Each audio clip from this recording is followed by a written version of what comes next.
你们应该要有的作为哈，要查贿选。包括1月10号投票当天的话，也请你们不要放松了，地检署不要关门，好不好？1月11号，请地检署的门不要关门。1月11号才是买票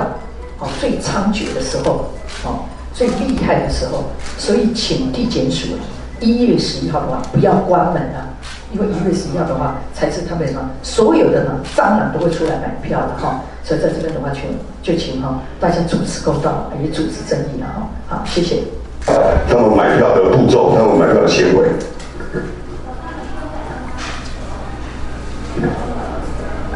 买票手法很新从车上丢里面装一袋东西，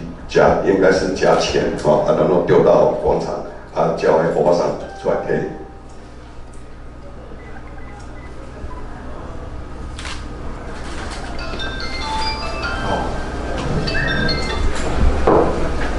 他丢完了，叫他有跟他讲里面的东西要注意不要乱丢。欧巴桑现在已经拿到那一包东西了，他有看一下，然后赶快拿到房子里面去。好，你们刚刚看到影片，空中抛物，对，那里面有钱，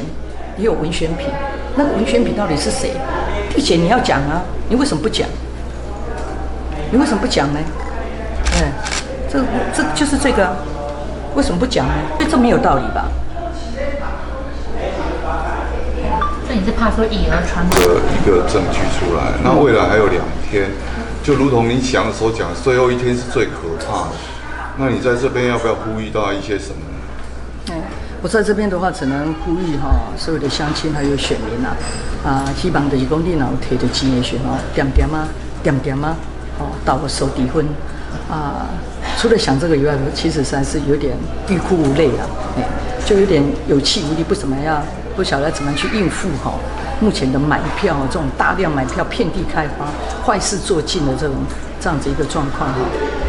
所以希望的话，就是各位乡亲就点到了手抵婚还有的话，有各种情资的话，也希望乡亲的话赶快提供给我们。我们的竞选总部的话，我们的电话都是开通的拢会通的所以拜托大家想有情资的话，就尽量提供给我们。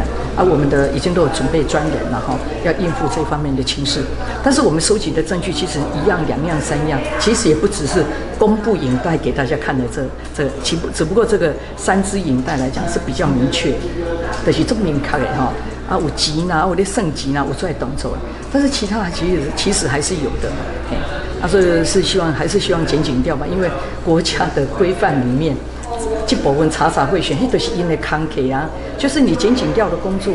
所以选举要做到公平、公正、公开，你检警调你总是要硬起来吧，